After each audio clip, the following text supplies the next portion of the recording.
You may stand. First, giving honor to God, Pastor Monroe, Associate Deacons and Ministers on the roster, and to the congregation.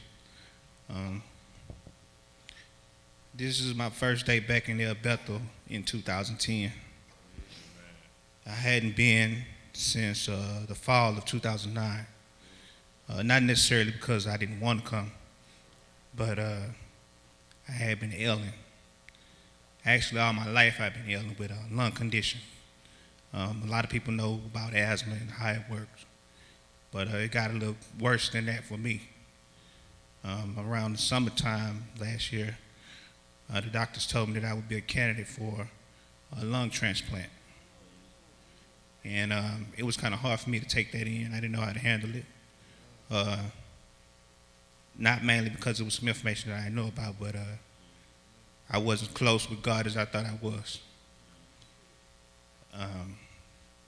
Around August of 2009, I had a talk with my family and friends, and I decided to go ahead and go through with the surgery.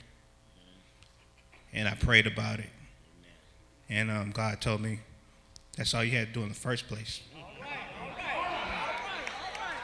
Put your confidence in me, and you didn't have to worry about nothing else.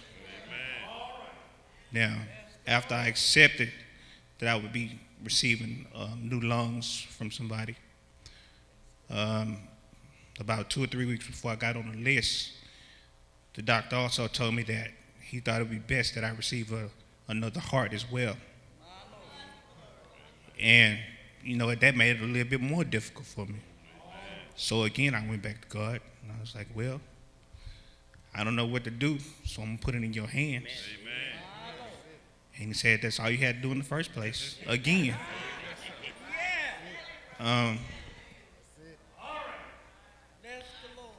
What I ended up doing was visiting another church, and I, kind of told the story, and I became a member there as well. And this was in November of 2009. Before that, of course, y'all probably saw me with the backpack and the tubes and everything on my nose. 1 week after I became a member, I was headed to church, and they called me, and they told me that they had the lungs and the heart for me. I didn't hesitate. I went right over to the hospital. I called my mom and my family, and told them what was going on.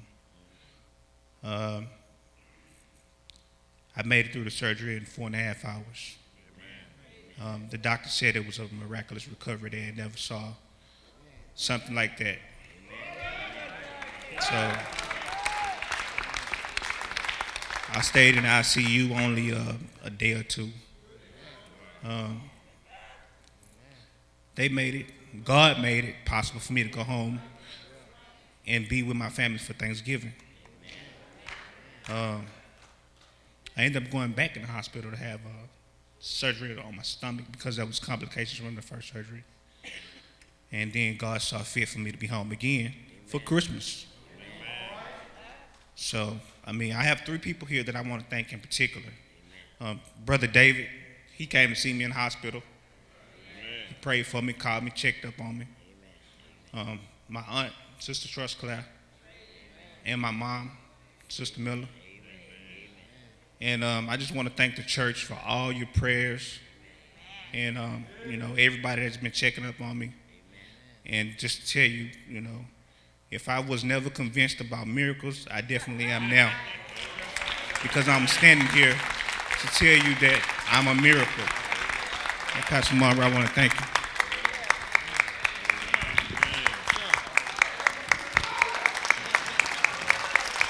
Let's say amen. Now that is a testimony. Amen. That's a living testimony. The song says, if you want to see a miracle, just look at me. Yes, we are looking at a miracle. God is still performing miracles today. It's not too many people testify what God is doing for them and through them, but He's still performing miracles today. Amen, Sister London. First, giving obedience